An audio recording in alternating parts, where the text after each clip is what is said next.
brand new edition of the Ramble on Reactions. Sitting right next to me in his brand new t-shirt is handsome Dan Nye. And sitting right over there is clever Eric Muller. Hello. Ladies. Now, Dan, you're in a long-term relationship. I am married, so we need to build up a fence between us. That wasn't planned at all, but I'll take it. Build up a fence. That actually brings up a great point. I'll start this with a joke. This movie was called Fences. However, only one fence is built. Yeah, but they already have the chain link fence around They the do place. already have a chain link fence. Ha! So, we're going to be talking about the Denzel Washington... In your face! Directed and starred in film called Fences, based on the August Wilson play. Mm-hmm. And this movie... you start off, and I'll go in a second. For anyone who's ever studied theater or the history of theater, there's an expression called play it to the rafters. You know about this expression, correct? Back seats in the house. You want to reach the person in the furthest part of the house. Denzel Washington is doing that to a T in this film. It is fantastic. This is pretty much you can tell that this is a 3-act play shot on film. Yeah. You can see the 3 acts where the cuts are.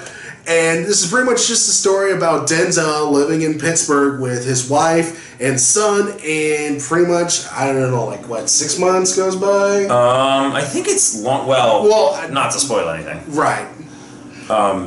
It's, the period of time is indeterminate, they don't really go over it a whole lot. But you pretty much are following his life. Yes, you're following Denzel's life and his high school age son. Yeah, former Negro League baseball player who... unfortunately, he aged himself out, so he couldn't get a chance to play Major League, so now he works as a garbage man. Mm-hmm. That's the long and the short of it. There's only 5 or 6 real characters in this entire movie. And you have great performance. Obviously, Denzel Washington, everyone knew, everyone expected it was going to be fantastic. Mm-hmm. It was. Viola Davis has already won a Golden Globe for this. She was fantastic in it.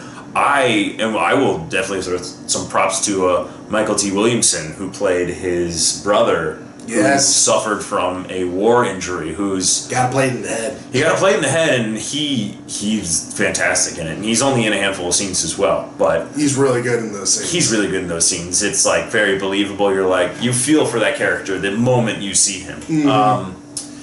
I'm trying to think the kid, his son, I'm sorry, I don't know the actor's name off the top of my head. He does a great job as well. I don't know, do you know if they pulled everyone from the Broadway cast just to do this? I don't believe so. I think it was just Viola and Denzel. Okay. But this is Denzel's first time directing.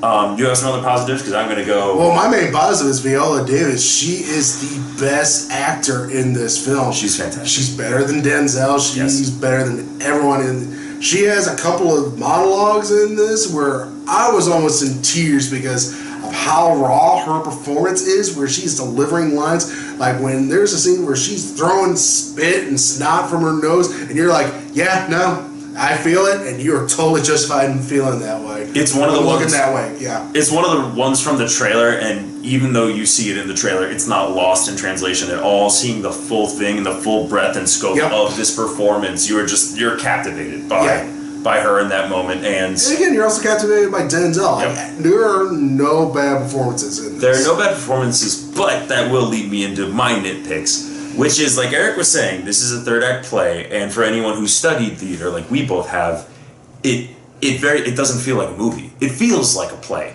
which isn't necessarily a bad thing, but if you've also studied film, you'll watch, and within 10 minutes, they're breaking rules of film because it's done in a way that's going to give you more motivation for the characters, but also take you out of it because you're not used to seeing it on film.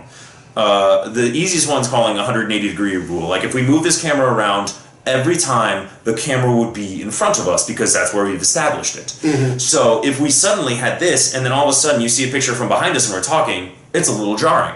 It's nothing that severe, but I did notice it about 10 minutes into the movie. I'm like, whoa, that's a weird angle. Now we're like about this far away from that character, and I'm like, I get it because that's what the performance required, because this is, we talked about Manchester by the Sea a little earlier. This is such a character-driven piece that they almost forget about every other aspect of filmmaking because they're so focused on the characters. The cinematography, I don't want to say is non-existent, but there's almost no need for it because you're just point at these people, let them be amazing, and that's exactly what the film is. I mean, it's simple. I mean, it's simplistic. And it's beautiful in simplicity like that.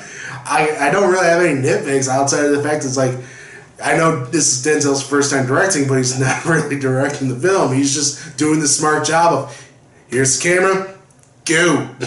Which is, it's different for like amping up and gearing up for a whole play and doing all these lines in succession. So it's obviously not going to be filmed the same way as that, but I could just tell once that started happening, I'm like, I'm going to notice this for the rest of the movie, and it's going to happen again. So it's a nitpick coming from someone who knows how a play is normally ran versus a film is normally ran. It's nothing against him. Like we said, he's a first-time director, but the performances outweigh anything that you can nitpick on in this film. And this is another one. This film is also very heartbreaking. Yes. So, anything else? Nah. All right, grade this movie.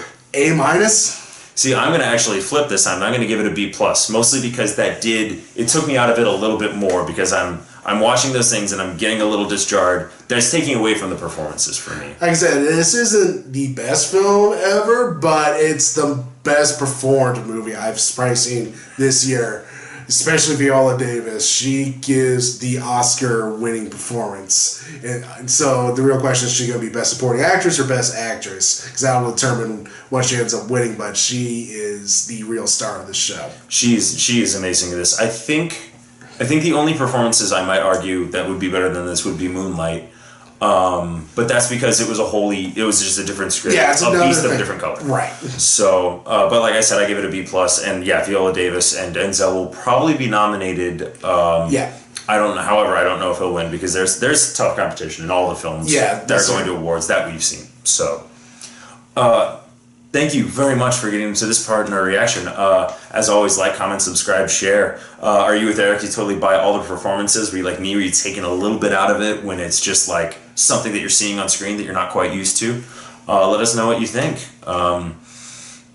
Like, comment, subscribe, share. I think I said it already. But hey, that's clever Eric Muller right over there. Yeah, it's handsome Dan 9 right over there. And as always, ahoy, ahoy.